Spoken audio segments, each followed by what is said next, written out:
नमस्कार आम चैनल को स्वागत। आज मु बनाऊँगी बहुत सिंपल क्विक आउ हेल्दी ब्रेकफास्ट ब्रेड आमलेट। आपको बनैबा बहुत सहज। 2 कि 3 अंडा प्रथमे नेबा। जदि काहाकू अंडार केसर भल लागेनी ताकू काढ़ी पारिबे।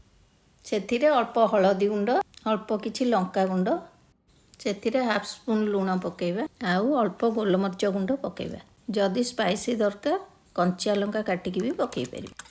3 ରୁ 4 मिनिट भलसे फेंटिबा टिके फ्लफनेस आसिया। एबे मु 2टा अंडा नहीं भुजिया करिबा पई। जदि आपण भुजिया करिकी स्टफिंग दबा पई चाहिए करि पारिबे।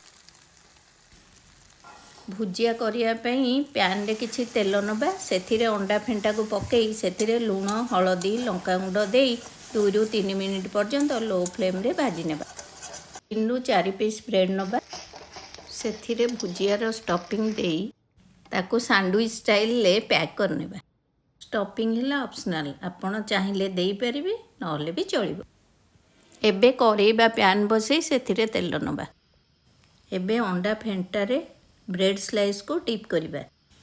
तापरे करेई रे बा पैन रे ब्रेड को भल से सेकिबा। जेतेबेले ब्रेड टिके डार्क ब्राउन हेई आसीबो ताकू पैन रु काढी नेबा।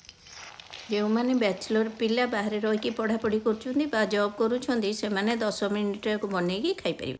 एमती क्विक रेसिपी देखापी आम चैनल को सब्सक्राइब करंतु।